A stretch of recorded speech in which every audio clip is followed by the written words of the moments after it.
खबरदार दिल्ली, हादसा किसी के साथ भी हो सकता है। खबरदार की शुरुआत एक बदनसीब मां की गुहार से।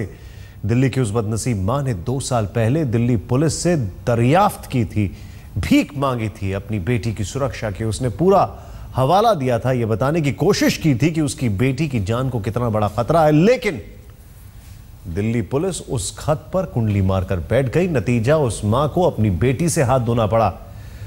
वो बेटी थी मीनाक्षी, जिसकी मौत पर आज दिल्ली में सियासी रोटियां सेकी जा रही हैं।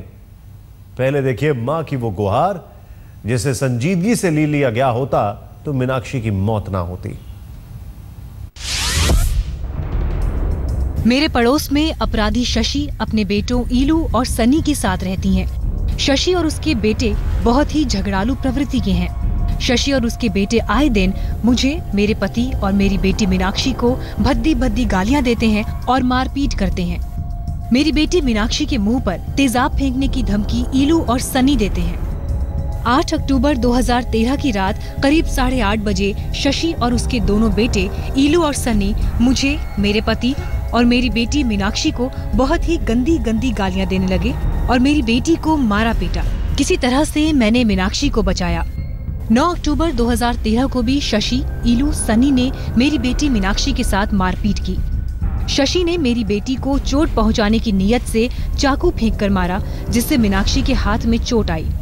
सनी और ईलू ने मीनाक्षी को पकड़कर मारा पीटा और गलत तरीके से मीनाक्षी को पकड़ा और उसके कपड़े फाड़ दिए।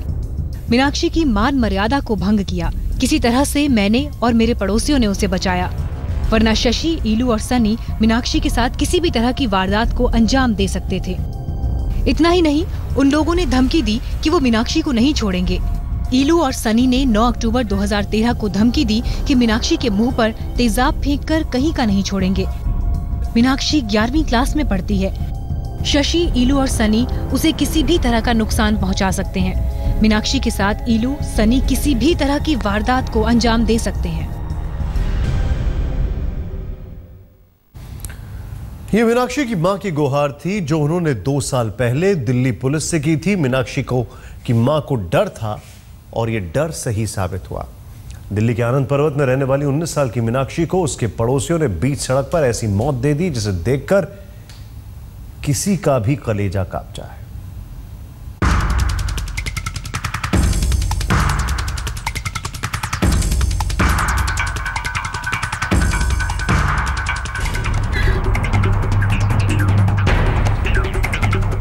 गुरुवार को यही वो वक्त था जब 19 साल की मीनाक्षी अपने घर से दुकान के लिए निकली। मां से यही बोलकर गई थी कि वो जल्द घर लौट आएगी। उसे इस बात का जरा भी अंदाजा नहीं था कि आज की शाम उसकी जिंदगी की आखिरी शाम।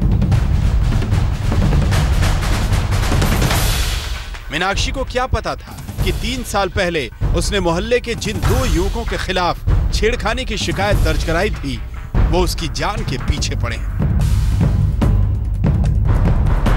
मीनाक्षी अभी दुकान पहुंची भी नहीं थी कि जयप्रकाश और ईलू ने उसका रास्ता रोक लिया। मीनाक्षी कुछ समझ पाती इससे पहले ही जयप्रकाश ने उस पर चाकुओं से हमला करना शुरू कर दिया। मीनाक्षी तड़पती रही, लेकिन दोनों भाइयों का दिल नहीं पसीजा। बीच सड़क पर उस पर चाकुओं से वार होता रहा।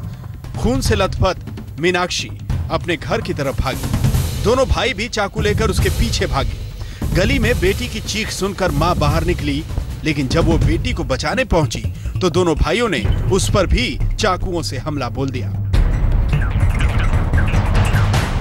दोनों भाइयों ने मीनाक्षी के शरीर पर 35 बार चाकुओं से हमला किया। मीनाक्षी की चीख सभी ने सुनी, लेकिन गली में मौजूद कोई भी शख्स उसकी मदद के लिए आगे नहीं आया। आरोप है कि मीनाक्षी पर जब दोनों भाई ताबड़तोड़ चाकुओं से हमला कर रहे थे, उस वक्त उनकी मां ने भी उनका साथ दिया। फिर किसी तरीके से ना वो लड़की हिम्मत करके, बेचारी बच्ची पड़ोसी के घर में जाकर के घुसी है। पड़ोसी के घर में से भी जाकर के पड़ोसियों ने भी कोई सहयोग नहीं दिया। फिर वहाँ से भी उस लड़की को बाल पकड़ करके खींच लाए हैं, फिर चाकू मारे हैं उस लड़की को। फिर मैंने उसको कहा, मैंने कहा मीनाक्षी भाग यहाँ से। वो लड़की हिम्मत करके भागी है वहाँ से। आगे आगे लड़की थी, पीछे पीछे से चाकू मारते आ रहे थे। बीच सड़क मीनाक्षी को चाकुओं से गोदने के बाद दोनों भाई मौके से फरार हो गए। खून से लथपथ मीनाक्षी को आनन फानन में राम मनोहर लोहिया अस्पताल ले जाया गया, लेकिन अस्पताल पहुंचते ही उसने दम तोड़ दिया। राम किंकर सिंह के साथ चिराग गोठी, दिल्ली आज तक।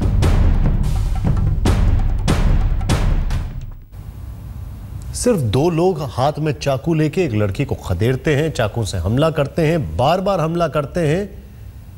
वहां के लोग क्या कर रहे थे? दुबक के बैठे थे। यह दिल्ली किस हद तक बेदल हो चुकी है। मीनाक्षी की मौत से यह भी साफ हो गया है। मीनाक्षी सड़क पर दम तोड़ती रही और सैकड़ों लोग गूंगे बहरे बने इस वारदात को अंजाम तक पहुंचते देखते रहे। Delhi police, Delhi police, Delhi police. Delhi का आक्रोश एक बार फिर फूटा। मोदी सरकार, दिल्ली की एक और बेटी वहशीपन की शिकार हुई है। 11वीं क्लास की मीनाक्षी को मौत के घाट उतारे जाने से पहले चाकू से 35 वार किए गए। अब उस बच्ची की मां उन तमाम जख्मों का हिसाब दिल्ली से मांग रही है। ये हकीकत बात है जी, 30-35 चक्कू उसको लगे हैं। लड़की को बहुत बुरा हाल करा है मेरी बच्ची के साथ। मेरे को कुछ नहीं चाहिए, मेरे को इंसाफ चाहिए और उसके घर में सील लगवाओ और ससी वालों को गिरफ्तार करो। आखिर मीनाक्षी क्यों मारी गई? पुलिस मामले की तह में जाने की कोशिश कर रही है। घर वाले कह रहे हैं कि पड़ोस के लड़कों ने छेड़खानी की। मीनाक्षी ने विरोध किया तो उसे मौत की नींद सुला दिया गया। आरोपी के घर वाले मीनाक्षी की मां पर ही साजिश का आरोप लगा रहे हैं। लेकिन इन सब के बीच एक सच आईने की तरह साफ है कि यह वारदात बंद कमरे में नहीं हुई। बीच सड़क पर मीनाक्षी को तड़पा तड़पा कर मारा गया और सैकड़ों बुज़दिल आंखें घूरती रह गई। वो अपने बच्चों के साथ थी। उन लड़की के हाथ पकड़े हैं उसकी मां ने। जब चक्कू मारे हैं लड़कों ने, लड़की को बाल पकड़े यहाँ से और उसके लड़की के हाथ पकड़े जब उस लड़कों ने चक्कू मारा है। क्या दिल्ली की संवेदना इस कदर मर चुकी है कि रूह को तड़पाती चीख के बीच लोग तमाशबीन बने रह गए? बुधवार को दिल्ली के आनंद पर्वत इलाके में 11वीं क्लास की एक छात्रा की हत्या नहीं हुई। दिल्ली वालों की इंसानियत का भी जनाजा निकला। मुझे दुख है कि जब उस लड़की को आनंद पर्वत के इलाके में चाकुओं से गोद कर 2 गुंडे मार रहे थे तो हमारे इस समाज के 50 लोग मूक बधिर बने उस घटना के प्रत्यक्षदर्शी बने हुए। मुझे शर्म आती है कि मैं इस समाज का हिस्सा हूं। मीनाक्षी की मौत हुई। एक मां ने अपनी बेटी को खो दिया। लेकिन इस वारदात में एक ऐसी भी मां थी जो अपने बेटों को हत्या करने के लिए उकसा रही थी। मीनाक्षी को देखने के साथ ही उसकी मम्मी गालियां देने के लिए लगी कि भाई आ गई है, इसको मारो पकड़ के। गंदी गंदी गालियां दी। अपने बेटों को बोला कि अभी इसको पकड़ लो, मारो, जान से ख़त्म कर देना। माँ ने इसकी ना दोनों उसके लड़की के हाथ पकड़ लिए और बुरी तरीके से इन्होंने उस बच्ची को मारा। इतने चाकू मारे कि मेरे से देखा भी नहीं गया। वारदात के पीछे की वजह 2 परिवारों की पुरानी रंजिश बताई जा रही है। रंजिश ने इंसानियत की आंखों पर वैश्यपन की काली पट्टी चढ़ा दी। लेकिन बड़ा सवाल तो ये है कि दिल्ली वालों की आंखों से पट्टी कब उतरेगी? राम किंकर सिंह, दिल्ली आज तक।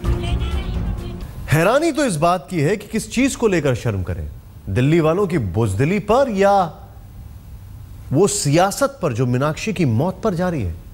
एक दूसरे पर आरोपों के कीचड़ उछाले जा रहे हैं। दिल्ली की तमाम सियासी पार्टियां, सीएम केजरीवाल ने सारा ठीकरा दिल्ली पुलिस पर फोड़ दिया और समन भी भेज दिया।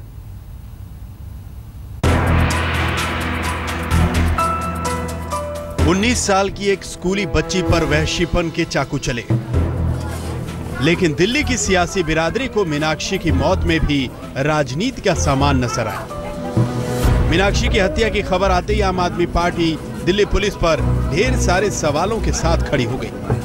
पहले प्रवक्ता आए और शाम होते होते खुद केजरीवाल मनीष सिसोदिया के साथ मीनाक्षी के घर पहुंच गए और दिल्ली पुलिस को सरकार के हवाले करने का दावा ठोक दिया। दिल्ली वालों की संवेदनशीलता का हाल तो आपने देख लिया, लेकिन दिल्ली वालों की किस्मत के कर्णधारों की नैतिकता कितनी सूखी है, इसका नजारा भी देख लीजिए। शर्मसार कर देने वाले वाकये पर सियासत का सिलसिला चला तो टोपी ट्रांसफर होते ज्यादा देर नहीं लगी। केजरीवाल ने गेंद केंद्र सरकार के पाले में डाली तो कांग्रेस ने केजरीवाल को पुराना दावा याद दिलाया। विरोधी पूछ रहे हैं कि निर्भया कांड में शीला दीक्षित का इस्तीफा मांगने वाले केजरीवाल को अब ये क्यों याद आने लगा कि लॉ एंड ऑर्डर केंद्र का मामला है। और जिस तरीके से दिल्ली की जनता पर आपने महंगाई की मार मांगी है, आपने वैट जो बढ़ाया है, इन सब मुद्दों को भटकाने के लिए एक ही मुद्दा आपके पास है कि अगर कोई चीज़ दिल्ली में होती है तो उसका आप सीधे सीधे आरोप प्रधानमंत्री पर लगाते हैं। अरविंद केजरीवाल के ट्वीट पर दिल्ली बीजेपी ने भी पलटवार करते हुए उन पर टकराव की राजनीति का आरोप लगाया है। इसके साथ ही अरविंद केजरीवाल की तुलना बार बार प्रधानमंत्री नरेंद्र मोदी से करने को भी बीजेपी ने गलत करार दिया है। लेकिन इन सब के बीच सबसे बड़ा सवाल अभी भी मुंह बाएं खड़ा है, और वो सवाल है कि आखिरकार दिल्ली की कानून व्यवस्था कब सुधरेगी। तो दिल्ली और केंद्र के बीच मीनाक्षी जैसी सैकड़ों बेटियों की जिंदगी सालों से झूलती रही है।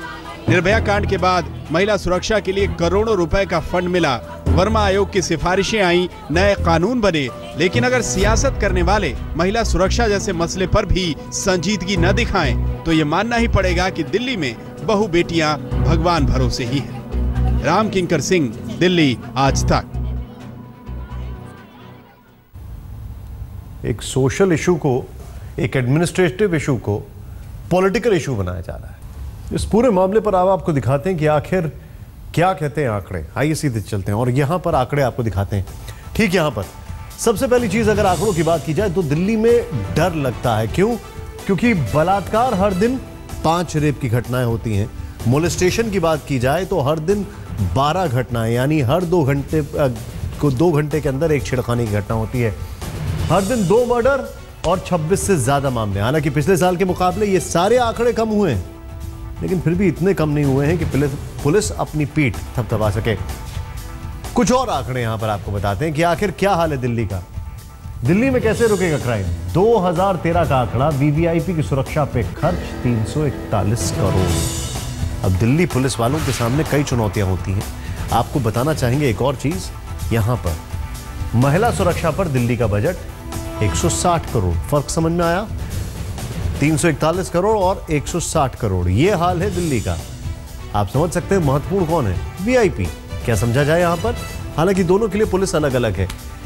एक और चीज बड़ी रोचक है, वो ये है कि दिल्ली में एक पुलिस वाला 5568 लोगों के ऊपर एक पुलिस वाला है, बल्कि होना चाहिए करीब 568 लोगों के ऊपर एक पुलिस वाला।